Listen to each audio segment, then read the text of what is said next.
Hello, everyone, and welcome to the first episode of our new podcast series, Zero Hour, the real stories of project survival. And the objective of this podcast series is to record, to share about the stories, the real experience where our project or software was about to uh, fail, right? But with our effort, right, we were able to get out of that situation. So I'm going to start with my experience, right? Though I have published in one of the article also on LinkedIn, and I will share that link in the description of this video. Right? It was the time when I was working as within a company in a software consulting company, and we were providing solution to a US customer, and they were in the manufacturing domain. Right. We had developed multiple applications for them, and this application was more specific for uh, operators, and those were the tow motor operator. What is a tow motor? Tow motor is an equipment or in a vehicle which is used for lifting the raw material on a shop floor area. So it has those jaws. It put up the material and place it at a specific location. So that's why it was called as a tow motor application, right? And the way tow motor operator uses, they used to have those big tablets similar to our iPad, but it may be even bigger than that. It may not be so powerful or so many features in it. So we started doing the development. We were not following anything called as in a scrum, agile, or all those stuff, right? We were not aware of it, but we were doing something similar. Why? Because we used to have so-called the mockups, wireframe phases, right? Or we used to get those reviewed by our customer, right? We used to do the more of an iterative and incremental uh, development. And once in a while, we used to demonstrate it to our customer also, and they were okay. Everything went well, right? And when we completed everything, we demonstrated it to our customers, right, including the end users, and they were happy. Hey, this looks really great, and we were also happy, right? We have delivered another successful product to our customer, right? But when it comes to the deployment, right, we deployed that product on the shop floor area.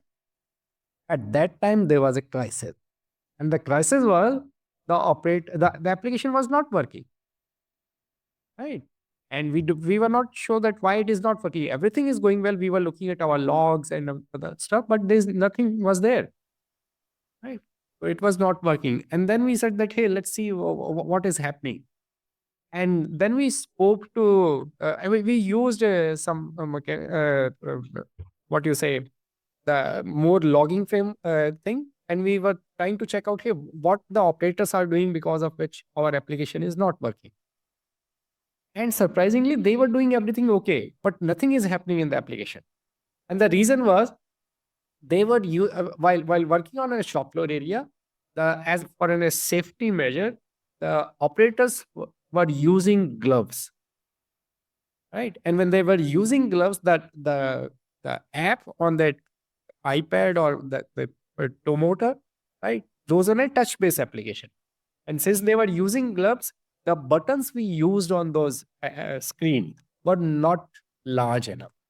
So when they were trying to press that one button, the finger was going on more than one button. And because of that, nothing was working in that. Right? That was an interesting finding. Right. And we got maybe around in a week or 10 days to fix everything. And the fixing was mainly increasing the size of the or maybe changing the UI of the entire application. Right. So that was interesting.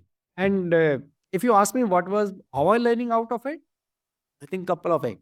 First is, or maybe just one which is very key. That is, whenever you are doing so-called demonstration or maybe review with your stakeholder, right? Don't miss your end user. The end user people who are going to actually use your product. You may be doing it to their account management, their program management, their shop floor manager. All those are good. Nothing wrong with them. But do invite your end user people who are going to actually use your app. That's the first one. The second is, and that's what happening. Even I have seen with most of so-called sprint review session. What we do in the sprint review session, we go and we demonstrate it from our laptop or maybe from our environment. And that's what we did in our case also. But the challenge with this approach is the control is with you. Now it's up to you. What do you want to show? What you don't want to show? And the way you want to show. Right? The right approach may be not you give the control to your end user or to your stakeholder. Let them play with the application. Right? In our case, it would we would have given those intermediate releases or maybe intermediate demo to our stakeholders so that they can use it. Then we would not have been into that situation. Right? So those are the two things, and that was really interesting. I still remember that project, right? And everyone in our teams. So I hope this was of some value to you. And if you want to share your experience, if you had gone through something similar, right, and you are most welcome to maybe join. We will plan a session with you, right? It may be just 5 or 10 minutes. That's okay, perfectly fine. And we don't want to do any editing. It is perfectly fine to have a very raw video, right? We don't want to have a very polished thing, right? And if you like the video, just put your kind words and subscribe to our channel for the next update. Thank you.